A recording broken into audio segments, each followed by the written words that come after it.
Hello, welcome back to your message from your divine, compassionate guides. Thank you once again for joining me. Please like, share, and subscribe so those that may need this message daily can find me and find the message. Let's get started. I have again pre-shuffled the Starseed Oracle cards by Rebecca Campbell, and let's find out what message our guides have for us today.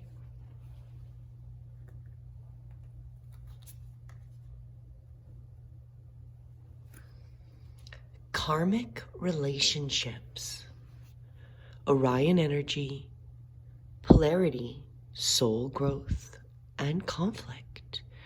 So as I zoom in, take another beautiful deep gaze of this card. Just breathe in this image, this beautiful image, and then allow your eyes to gently close. And we'll become the observer for the first moment. Allow ourselves to notice what might or might not have come up.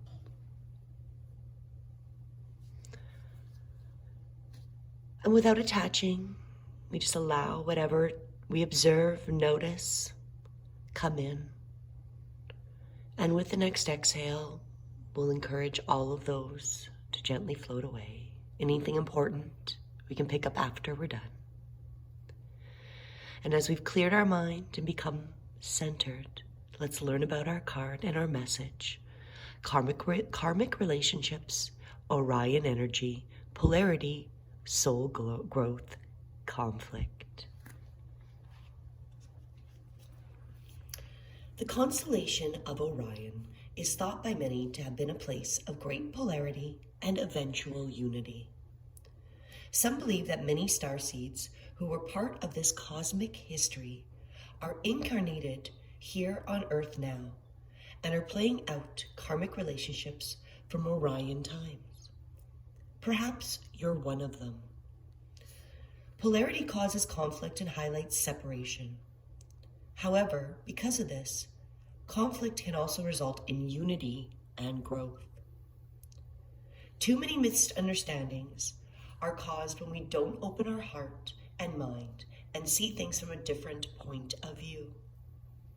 When we go into reactive, second-guessing mode, instead of gathering the courage to open our heart, we should admit that we may have reacted because of our own woundings and then find mutual ground. We're all innocent children looking to be seen, understood, and cherished.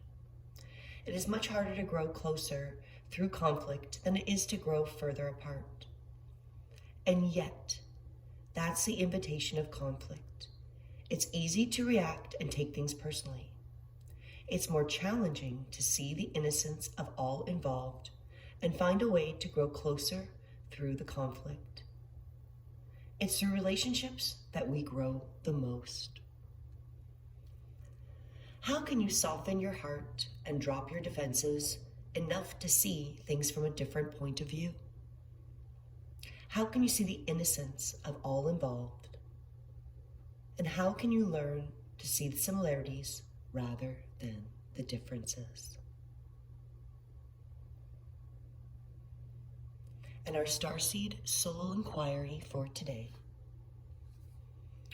Which relationships do you find most challenging?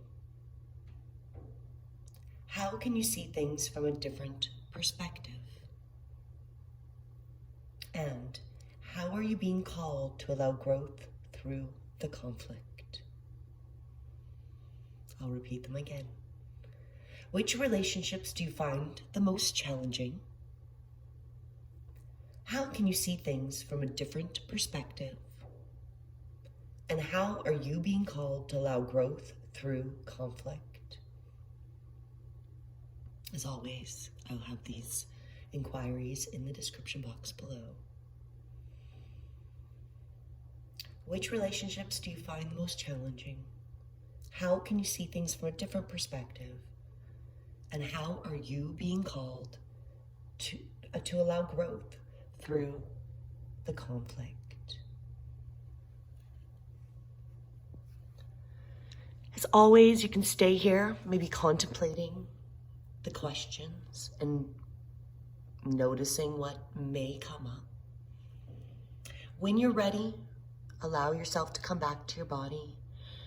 Take another deep breath in, wiggle the fingers and toes, and gently make your way back to your moment, back to the room. Or as always, stay there in that relaxation, contemplating on our card, and just allowing that message to deeply be placed within your heart center. How are you being called to allow growth through the conflict? And as we do this self-reflecting, this self-discovery once again, I thank you for joining me just for this moment to make the connection, to self-reflect and heal. Have a beautiful day, and until tomorrow, Namaste.